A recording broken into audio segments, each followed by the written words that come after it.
Well, you and Finesse2Tymes. Where's him? Funky body 2 times. I think I might call him funky butt 2 times. Either one, it don't matter. It still fit him. Okay. Now, Finesse2Tymes, you do know who that is. And how did this whole thing start?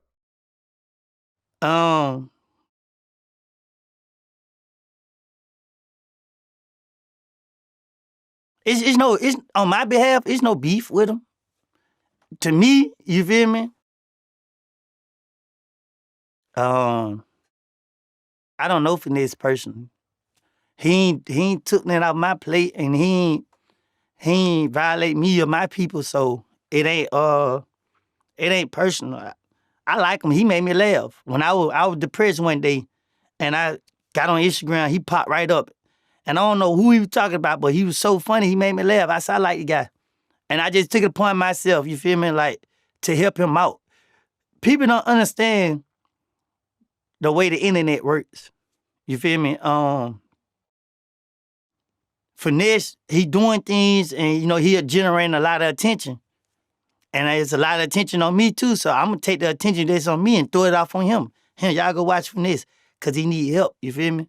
Some people are so used to like to being laughed at that they just does things to continue to, you know, want to make people laugh at them and they help them feel better. So I don't know. I just try to give him more light so that people can keep laughing at him because he want to be a clown. Okay, but how did it actually start? Vlad, you know how to, you tell me how it started. You know.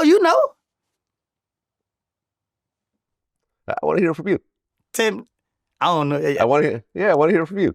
I don't know. I don't know how it started. I just know I end up in some shit where, like, I'm a type of person, like, I'm not going to let you outdo me. If I like you, I'm going to go back and forth with you. If I don't like you, I'm not going to go back and forth with you. Okay, so I looked it up, and I guess it started when you had made some comments about him originally. And then he responded to you. Boy, talking about, and when I catch you, I'ma slap your all the way to the floor. I'ma bring them up from the Himalayas, and I'ma smack the fuck out your ass. And you gonna take it. You responded to him. You called him Funky Body. And then he responded to you and said that he wants to challenge you to a reading contest. And I told him the only reading he should have been doing is to reading that contract from Mob Ties. You can't call me out on my education when you just sat right there and turned yourself into a slave, buddy. Right. You said instead of challenging me to a reading contest, you should have read your own contract before signing your life away. Am I right or am I wrong? I mean, he's mad about the contract. He's trying to get out of the contract. I heard, that. Let me tell you something. Let me tell you something from a person coming from the street. You listen to Vlad. You sitting right there. Let me tell you something. 2 things ain't gonna take place: a bad contract and how to tell a person more than one time to eliminate that contract. Why would I want to go to war with somebody like Finesse that can't get out his contract?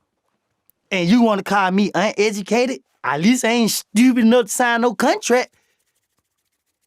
That ain't in my best interest. I don't even know who Harry Potter is. Talking about I can't read no Harry Potter book. You goddamn right. The fuck am I reading a Harry Potter book? It ain't finna get me rich. It ain't finna take care of my kids. Harry Potter probably ain't his real name.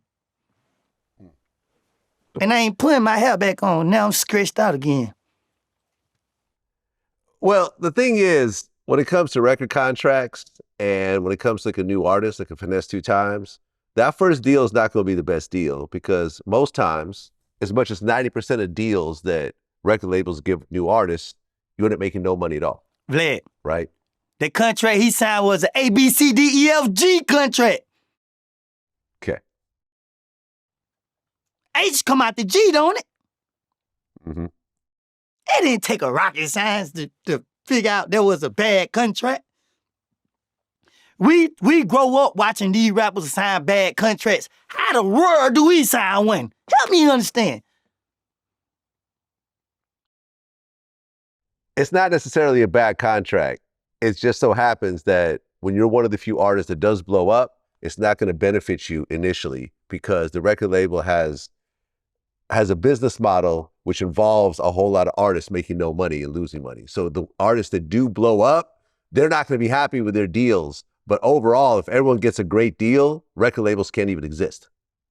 That's just the way it works. Everything you just said proved to be a bad contract. Mm-hmm. You can't, see, the problem with Finesse is you can't come over here and try to make me illiterate. However you pronounce it, at least I can comprehend. See, you reading. If that nigga can read, he reading. What's the purpose of reading if you can't comprehend? I rather comprehend than know how to read. No, I can't read a Cat in the Hat book, but I can comprehend that more. Well, can you actually read? It depends on how much I'm getting paid to read. Okay, so if I paid you $100 to read something, you would read it. $100 won't even put my comb for. $100 for like a page of reading for something that takes you a minute to do. I ain't the type of person you could just throw money at to make. It got to make. Give me $10,000 and you put a book in front of me, and we gonna find out then and there. Okay, fair enough. Fair enough. That's what's gonna take. Whatever book you choose to sit in front of me, if I can read it, I can win $10,000. If I can't read it, whoop-de-doo. Okay, so will you put a $10,000 bet on you reading that book? Meaning that if you don't read it, you owe me $10,000. I don't like to pay. Okay,